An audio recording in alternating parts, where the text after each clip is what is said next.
All right, Shane, you ready to talk? Take a look ahead to this weekend, preview some of these SEC matchups. Let's do it. Well, let's start, Shane, with the only non-conference game we got in the SEC this week: Arkansas on the road at BYU. And this is a Yeah. tricky game. BYU's 4-2 on the season, Shane. But here's who they've beaten: South Florida. That's a joke. They beat Baylor. That was an overtime. I think Baylor's a decent team. Wyoming and Utah State. So who have you really beat? Nobody. Here's your losses. You lost to Utah, which we seen them. We weren't that impressed with them. They beat Notre Dame in Las Vegas. I think probably them Cougars. They were just distracted being in Las Vegas. So Yeah. that's the path that they've gotten to this game. BYU number 52 in the country in scoring, number 73 in the country in defensive scoring. And where I'd really be concerned if I'm an Arkansas fan, of course, is the passing attack. And they got an average passing attack, Shane, number 42 in the country in passing. So this is not a game. You have to take it seriously, obviously. They just announced it's a sellout. It's not often we get an SEC team traveling to Provo, Utah. But Yeah. this is not a team that Arkansas should lose to, don't you think? No, no. And I always think of BYU as one of those teams. And when I say those teams, you think of like Utah this year, you think of Houston, Boise State a few years back, pretty good quarterback, decent offense. It's one of those teams that just kind of pops up and winds up in some sort of discussion at the end of the year for a bowl game. They're not a threat. They really aren't, and that was kind of shown. I didn't watch all of the Notre Dame game, but watching that one, I didn't walk away saying, you know what, this is a powerhouse. This is a team that can compete with the SEC. That's what I'm thinking. So I don't. I think they're very small. They've got some things that are obviously working. That's why they were top 25 last week. But so is Arkansas. So Yeah. I think this is both teams kind of looking for a rebound, and there's no reason that Arkansas's roster should be worried about BYU's. And you talk about a separation Saturday, Shane. I mean, Yeah. Arkansas not in it anymore for the SEC championship, but they are in it for bowl game and to really. I mean, they could still win 8, maybe 9 games, if they win Yeah. out. So, but they sure as hell can't do it if they don't win this one. This is a separation, I think, Shane. And next week they get a bye week. They desperately need to get to that bye week. They're pretty banged up, but it's almost like South Carolina last week, Shane, where we were picking against South Carolina. They were on the road against Kentucky. You get that win, and all of a sudden you go into the bye week with so much momentum. You're feeling great about the second half of your season.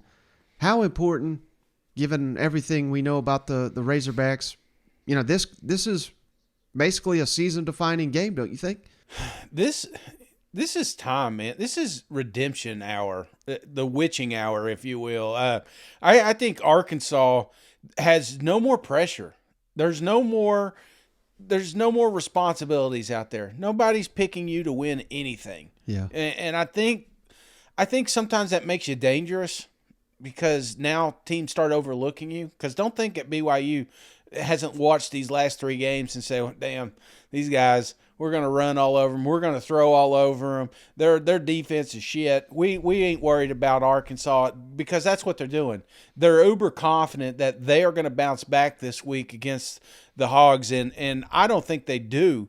And the main reason is, this team has suffered a lot of injuries and hasn't looked fluid up to this point. It's just kind of choppy, if you will. They'll do a couple things good, and then they'll just kind of Arkansas themselves and get out of a situation or the ball game altogether. I think when I'm looking at Arkansas here, I've got my leader, Sam Pittman, players coach. He's got to just sit down with these boys and just say, guys, rip up everything. Okay, preseason ranks, top 25 ranks, all that shit, just get it out of your mind. We're just a bunch of dudes going to go out here and play some college football. We're a bunch of dudes going to go out here and just play some smash mouth offense and defense and get back to the roots, man. Don't get fancy.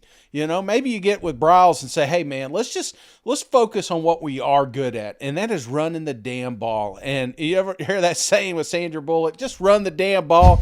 I think that's what you got to do with BYU. You got to say this is going to come down to trench warfare, and my Hogs, my big boys up front are better than your big boys, and we're going to put it to you. I think that's what's got to happen here. Is this has got to be, and it's almost great that it's out there in BYU. You're away from the noise. You're away from all the talking heads of that SEC podcast. You're sitting out there by yourself and like a camp, and you guys are you're stripping down your team to the bare roots, and you're getting back to fundamental football. And I think they do that this weekend, Mike. Yeah, I love that, Shane. Get back to what you do. Just lean on them. May not be pretty, but there's no style points at this point in time. The only thing you got to do is win the damn game. Win it by 1 point. Your fans will be as happy as they could be, or as you'd win it by 100. It doesn't matter. Yeah. You've got to snap this losing streak going into the bye week and just lean on the smaller BYU team, even though they got some grown men out there. They're smaller men, you know what? Yeah. They took a year or two off, try to get back into football. I think that's how it works. But, brother, I think what's got to happen is, like you said, is just smash mouth football, man. That's what Arkansas is good at, and it doesn't have to be sexy. It may be 4 yards at a time, but as long as that chain's moving and that clock's draining and you got more points on the board than them other folks out there, dude, that's the recipe for Arkansas right now. Coach, what's the mood of you guys right now after 3 losses and so many injuries and stuff, and how do you get these guys back and get the energy right? I think the difference, Trey, in this year and last year when we went on a 3-game losing streak was the health of the team was a little bit better. We had won 4 instead of 3, before that.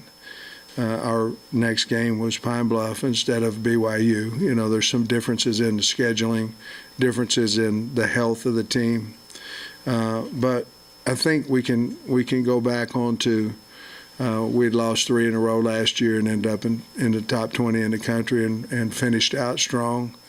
I think we're all disappointed. I don't know if it's just the losses but how we've played the last 2 weeks. I wouldn't put A&M in there. We made some mistakes there at the end of the A&M game in the second half, but the last 2 weeks we just haven't played well. Made some mistakes. I have to get better as coaches, but I think in a nutshell, it's we've lost 3 games and we need to stop, and I think our team understands that. I didn't feel after the game. I felt a lot of disappointment. I think we've still. I don't think there's any way we've lost the team or anything like that. I know that's not the question you're asking, but I feel real comfortable that we'll have a good week of practice and we'll be excited to go play and get our quarterback back and hopefully we'll be able to get Slusher back. I still up in the air right now.